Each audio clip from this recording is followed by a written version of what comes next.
Hi guys, welcome back to 30 Things I've Learned as a Mom.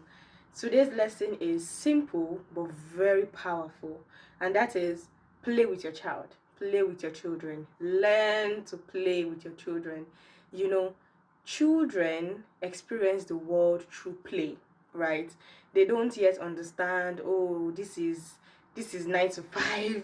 I'm going to work, I'm going to do this, I have a meeting. Nah, they are children, right? They are new to the world, and the best way to experience the world is through play.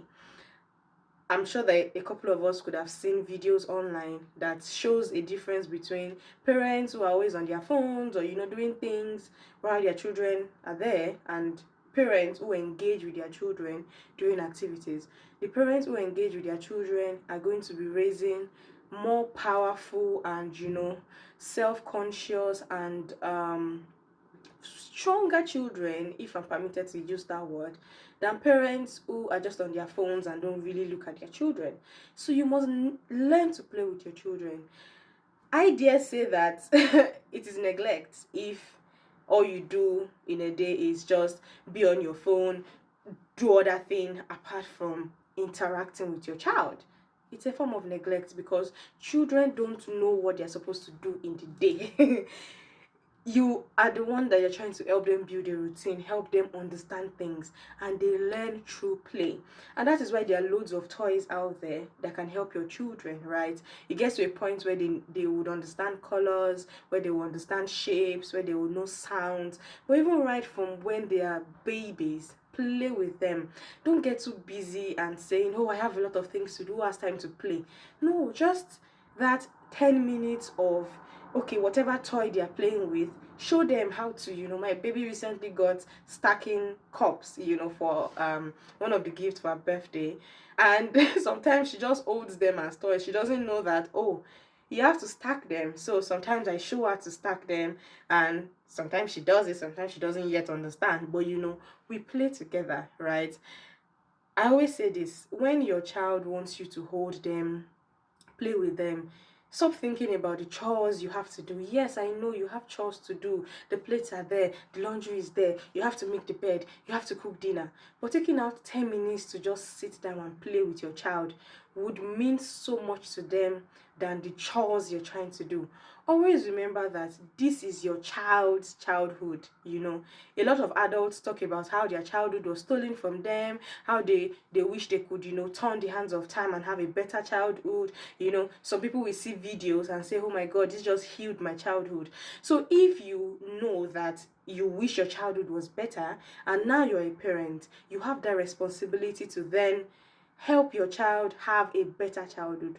Every time your child wakes up, everything that they do in the day sums up to what their childhood is. And one day they will grow up and remember that, oh, my mommy and daddy were just pressing their phones when I needed them. They didn't hold me, they didn't love on me, they didn't play with me. So please, don't just see it as your child is disturbing you, your child is needy.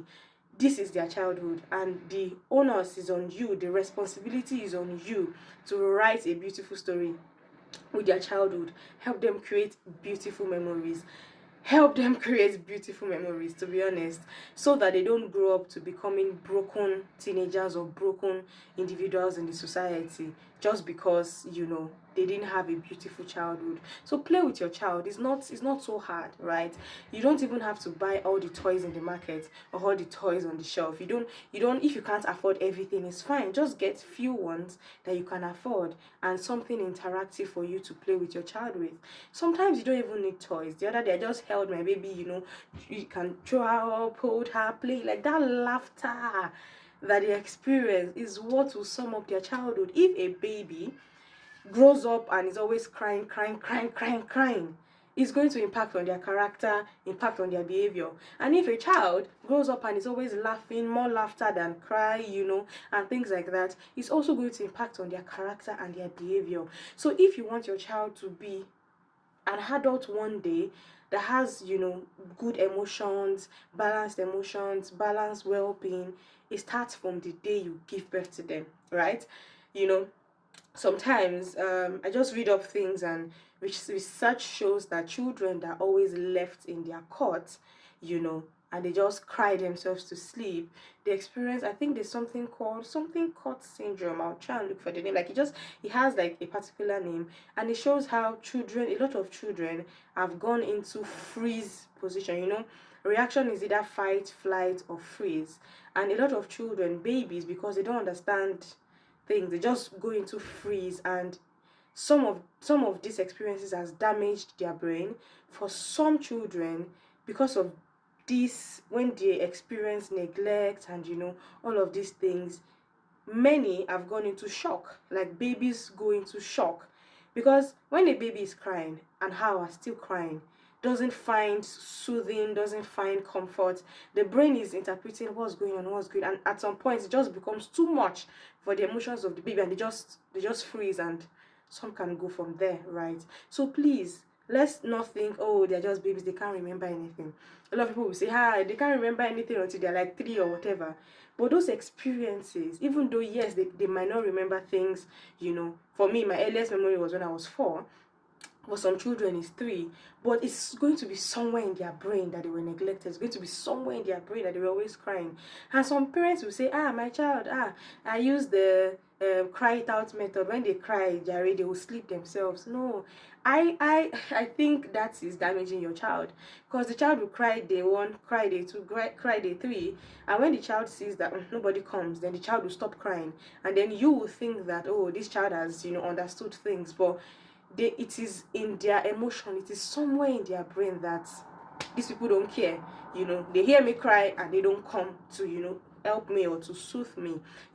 And it just impacts on their general well-being and their character. So some children are very reserved, some children are quiet, and you think, it's good parenting, they behave well. No, it's because they've gone through things in their childhood and has affected their mood, affected their behavior. So play with your child, interact with your child. If your child wants you to pick them up, hug them, play with them. Like, go, if they are walking, go, just like do running, throw, pass the ball. Oh my goodness.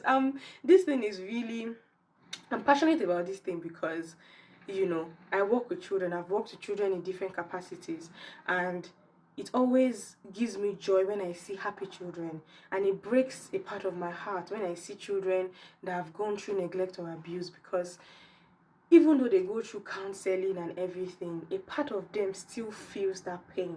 So please, let's not add pain and a lot of terrible things to the lives of our children. We are praying for peace in the world, we are praying for love in the world, but it starts in our home. If you raise your child right, if you love them, if you show them love, if they understand love and care, they will go into the society and also pass out that love and care. But if all they know is mommy and daddy are always fighting, mommy and daddy are always on their phone, if all they know is neglect, when they get into the world, when they become older, that's what they will give. So you don't give, you can't give what you don't have, right? So if a child has not experienced love, you can't expect love from them. That's why some people in marriage will complain that, oh, my partner doesn't even look at my eyes, my partner doesn't really love up on me. It's because this person didn't grow up in that mushy situation. So please, parents, we have a lot of work to do. As I always say, that when you want to become a parent, know that you're going into a beautiful journey of work, love, laughter, sacrifices. So you have to be sure you're ready for it. If you're not, please wait until you are. Giving birth is not just, oh, I have a child in this marriage. No, the moment you have that child, you have them for life.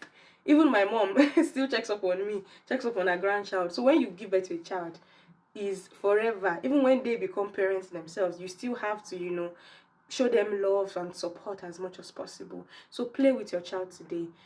Drop that phone, take out time from work, take them out, play with them. If they're already talking, gist with them, communicate with them, let them know that daddy and mommy loves you. And from a tender age, say the words I love you to them. Let your child know the words I love you. Let them know I love you. Don't let them hear it from strangers. Let them know mommy and daddy loves me. That way, they would also be able to share love into the world. I hope this helps. God bless you. See you tomorrow.